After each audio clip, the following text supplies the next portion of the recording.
Hey guys, let's see உங்களோட personal current energies என்னவா இருக்கு அப்படின்றது பார்க்கலாம்.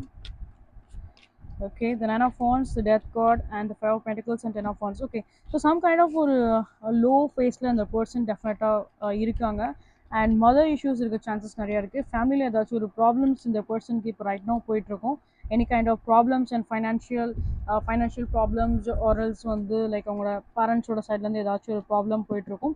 பட் ஸ்டில் ஆனால் அவங்களோட பர்சனோட கரண்ட் எனர்ஜி பார்க்கும்போது லைக் அவங்க ஒரு மாதிரி டயர்டாக இருக்க மாதிரி தான் ஃபீல் பண்ணுறாங்க. எக்ஸாஸ்டடாக டயர்டாக இருக்க மாதிரி தான் ஃபீல் பண்ணுறாங்க. டெஃபினட்டாக அவங்கள மிஸ் பண்ணவும் செய்கிறாங்க. நிறைய அந்த ஒரு ஸ்டாக்கிங் எனர்ஜிஸ் நிறையா இருக்குது. ஃபேக் ஐடியில் கூட அவங்கள வந்து பார்க்கலாம் இந்த பர்சன். இன்கேஸ் உங்களை அவங்க பிளாக் பண்ணியிருந்தாலுமே அகெயின் இந்த பர்சன் வந்து லைக் பார்த்துட்டு தான் இருக்காங்க. அன்பிளாக் பண்ணவும் சான்சஸ் நிறையா இருக்குது. அண்ட் இந்த பர்சன் வந்து லைக் ஸ்பை டெஃபினட்டாக பண்ணிகிட்டே தான் இருக்காங்க. அவங்களோட எனர்ஜிஸ் எல்லாமே நீங்கள் என்ன பண்ணுறீங்க அப்படிங்கிறதையும் டெஃபினட்டாக வாட்ச் பண்ணிகிட்டே தான் இருக்காங்க இந்த பர்சன்.